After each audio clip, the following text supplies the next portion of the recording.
গত মিলেনিয়ামে অর্থাৎ ১১০০-১২০০ সালের দিকে যখন আম বাগদাদ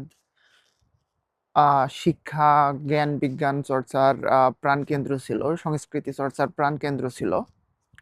ঠিক সেই সময় ইউরোপে কিন্তু বিশেষ করে স্পেনে যে স্প্যানিশ ইনকুইজিশন চালু হয়। এটা মূলত হচ্ছে ওই চার্চ থেকে করা হয়। যারা চার্চের বিপক্ষে কথা বলছিল তাদেরকে এক প্রকার পৃথিবী থেকে বিদায় করে দেওয়া হইতো এই ইনকুইজিশনের মাধ্যমে। তো যারা সাধারণত বিজ্ঞান মনস্ক ছিল তাদেরকে ধ্বংস করা হয়েছে ইনকুইজিশনের মাধ্যমে, বা বিশেষ করে মেয়েরা যারা শিক্ষায় একটু এগিয়ে যাইতে চাইছিল তাদেরকে ধ্বংস করে দেওয়া হয়েছে আম জাদুবিদ্যা চর্চার নামে বা উইচক্রাফট চর্চার নামে। তো এইটা কেন বললাম? ওই যে বাগদাদের কথা বললাম, তো ১১০০-১২০০ সালের দিকে বাগদাদে যখন হচ্ছে জ্ঞান চর্চা হয়, ঠিক ওই সময় কিন্তু মঙ্গল যারা ছিল, এই মঙ্গলদের ভিতরে বিশেষ করে হালাকু খান, এই হালাকু খান হচ্ছে বাগদাদ আক্রমণ করে। তো আর কি বাগদাদ আক্রমণ করার ফলে সেখানে যারা ছিল তাদেরকে তো প্রায় অধিকাংশ মানুষকে মেরে ফেলে, প্রায় কয়েক লাখ বাগদাদের জনগণকে ধ্বংস করে ফেলে। সাথে হচ্ছে ওরা যে জ্ঞান চর্চাগুলা করছিল, সে বিভিন্ন নথিপত্র বা বিভিন্ন ধর্মীয় স্ক্রল তারা হচ্ছে ধ্বংস করে ফেলে। আমরা এটা মোটামুটি সবাই জানি। দেন হচ্ছে যদি আরেকটু যদি এইদিকে আসেন ১৪০০-১৫০০ সালের দিকে স্পেনে যে তখন হচ্ছে মুসলিম শাসন চলছিল। তো মুসলিম শাসন চলাকালে স্পেনের ওই মসজিদটাতে যেখানে আম আ ধর্মীয় আচার অনুষ্ঠান করার সাথে সাথেও জ্ঞান চর্চা করা হইতো। তো ওই মসজিদের সাথে যে বিভিন্ন লাইব্রেরি ছিল, লাইব্রেরিগুলাকেও একসময় ইউরোপিয়ানরা পুড়িয়ে দেয়। আম আপনি যদি বাগদাদের ইতিহাসের আরো পিছনে যান, আ মিশরের যে আলেকজান্দ্রিয়ার যে লাইব্রেরিটা ছিল, সেই লাইব্রেরি আ আমরা জানি যে সেটাকেও জ্বালিয়ে দেওয়া হয়। তো এই ৩ টা ঘটনা আমি কেন বললাম? এই ৩ টা ঘটনার সাথে অ্যাকচুয়ালি আ ধর্মীয় সামঞ্জস্যতা, যেটা আমি আমার অন্যান্য বিভিন্ন ভিডিওতে বলে আসি। তো সেই ধর্মীয় সামঞ্জস্যতারও হচ্ছে একটা লিঙ্ক আছে। তো এই ধর্মীয় সামঞ্জস্যতার লিঙ্কের বিষয়টা আমি জাস্ট ২ টা উদাহরণের মাধ্যমে দেওয়ার চেষ্টা করব, যেটা স্টিল আমরা এখনো প্র্যাকটিস করি। সেটা হচ্ছে আমরা বিশেষ করে টুপি পরাকে আমাদের ইসলাম ধর্মের খুব গুরুত্বপূর্ণ একটা অংশ মনে করি।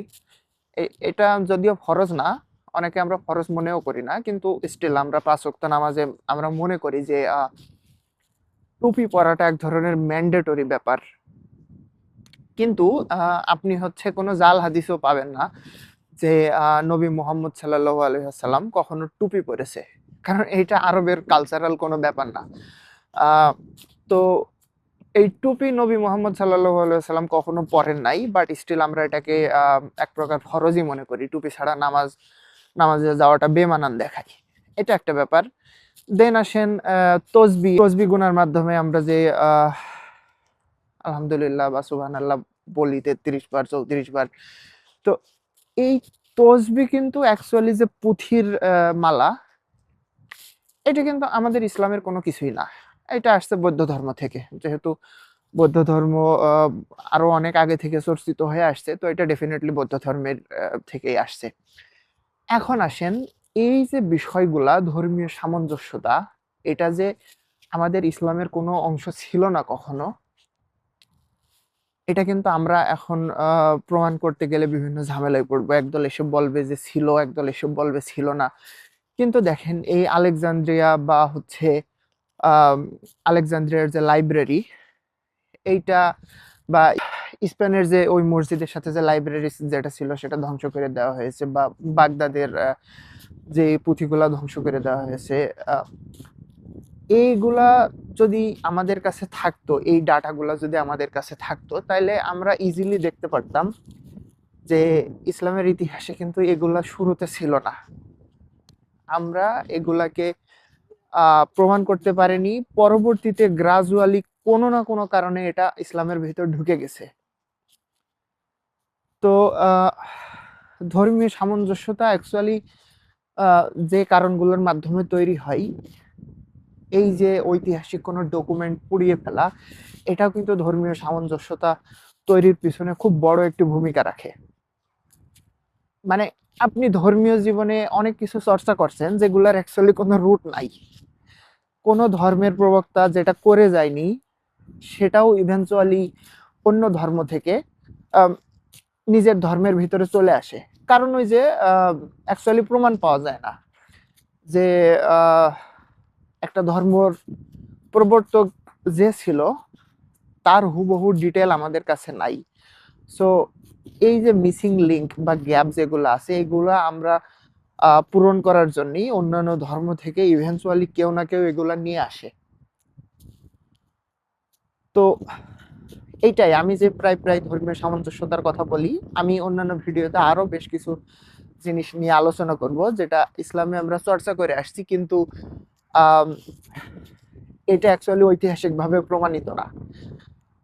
ইসলামের কোনো নবী কখনো সেটা চর্চা করে নাই, বাট স্টিল আমরা সেটা করে আসছি।